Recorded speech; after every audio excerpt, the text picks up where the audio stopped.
Hi guys, అసలు back to back war updates వస్తూనే ఉన్నాయి. అసలు దేని గురించి అప్డేట్ ఇవ్వాలో కూడా తెలియట్లేదు. ఎంత అప్డేట్ ఇచ్చినా కూడా లేట్ అయిపోతున్నాను, అంత ఫాస్ట్గా జరుగుతున్నాయి ఈవెంట్స్. అసలు లాస్ట్ వీడియో పెట్టాక లాస్ట్ వీడియోలో ఏం మాట్లాడుకున్నాం? కొత్త సుప్రీం లీడర్ ముస్తాబా గురించి మాట్లాడుకున్నాము. ఇండియాకి యూఎస్ వేవర్ ఇవ్వడం గురించి మాట్లాడుకున్నాము.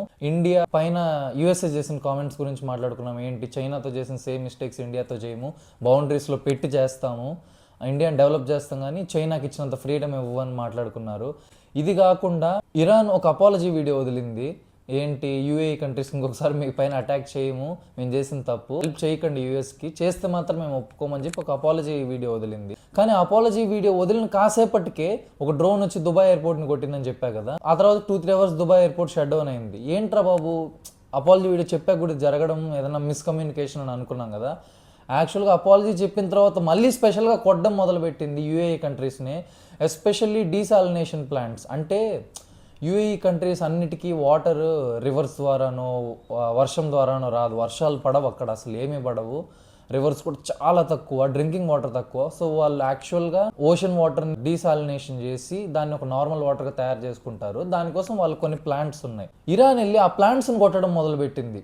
ఏం చేద్దామని ఇరాన్ ప్లాను, యూఏఈ కంట్రీస్లో వాటర్ స్కేర్సిటీ వస్తే జనాలు ఇబ్బంది పడడం మొదలు పెడితే ఆటోమేటిక్గా యూఏఈ లీడర్స్ కానీ దుబాయ్, ఖతార్, బహ్రెయిన్ వీళ్ళందరూ వెళ్ళి యూఎస్ పైన ప్రెషర్ పెడతాయని, ఈ యుద్ధం ఆపేయండిరా బాబు అని. ఆ రకంగా మిలిటరీ టార్గెట్స్ వదిలేసి ఎకనామిక్ టార్గెట్స్ని కొట్టడం మొదలుపెట్టింది ఇరాన్.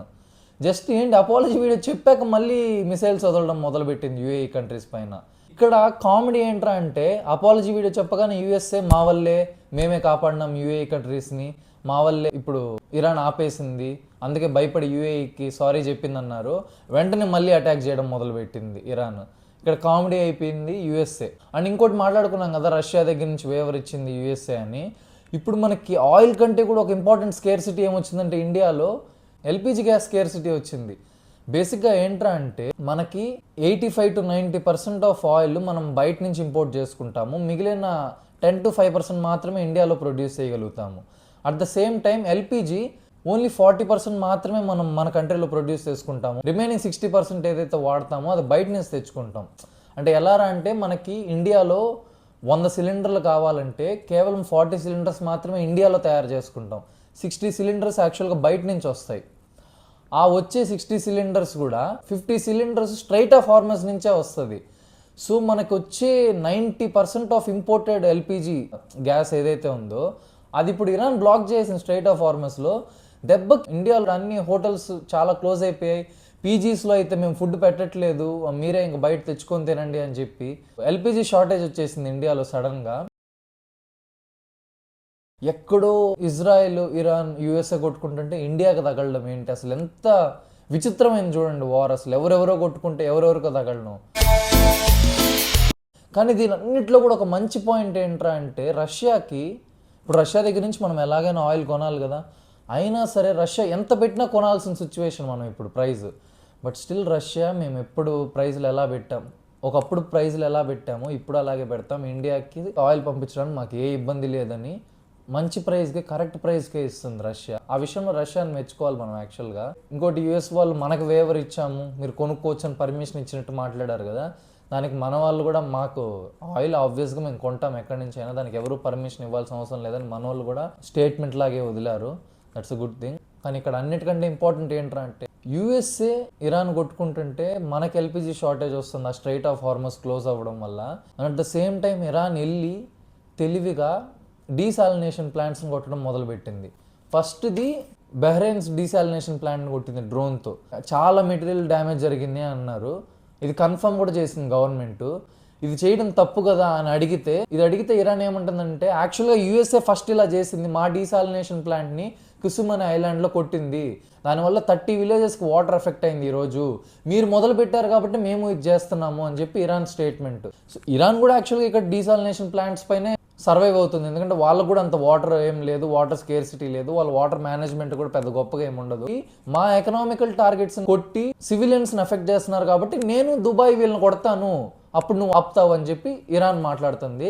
సో ఫస్ట్ బహ్రెయిన్లో కొట్టింది, ఆ తర్వాత దుబాయ్లో జబల్ అలీ పోర్ట్ అని ఇంకో డీసాలినేషన్ ప్లాంట్ ఉంది, దానికి 12-19 కిలోమీటర్స్ దూరంలో ఒక బ్లాస్ట్ జరిగింది. ఈవెన్ ఇరాన్ పంపించే డ్రోన్స్ని ఇంటర్సెప్ట్ చేయడానికి వీళ్ళు కొన్ని పంపిస్తారు కదా, అలా ఈ రెండు ఇంటర్సెప్ట్ అయినప్పుడు ఆ పడిన డెబ్రిస్ ఉంటుంది ఏదైతే ఆ ముక్కలు అవన్నీ ఉంటాయి కదా, ఇలాంటివన్నీ పడి కూడా ఫుజారియా F1 power and water plant పైన కూడా కొద్దిగా డ్యామేజ్ జరిగింది అని రిపోర్ట్స్ వచ్చాయి. ఈవెన్ కువైట్స్ దోహా వెస్ట్ ప్లాంట్ పైన కూడా ఈ అటాక్ జరిగింది.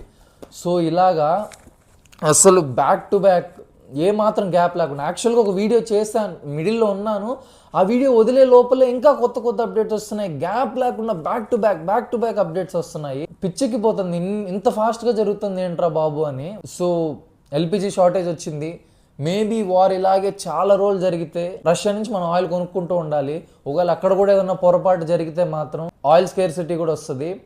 ఆయిల్ స్కేర్సిటీ వచ్చిందంటే మాత్రం పెట్రోల్ డీజిల్ రేట్లు పెరుగుతాయి. పెట్రోల్ డీజిల్ రేట్లు పెరిగితే అన్నిటి ప్రైస్ పెరుగుతుంది. ఎందుకంటే ట్రాన్స్పోర్టేషన్ చాలా ఇంపార్టెంట్. ఏం చేయాలన్నా కూడా నువ్వు ఒక చోట కూరగాయలు పండించి దాన్ని వేరే చోటికి తీసుకురావాలన్నా నువ్వు ఒక లారీలోనే తీసుకొస్తావు. ఆ లారీకైనా పెట్రోల్ డీజిల్ కావాల్సిందే.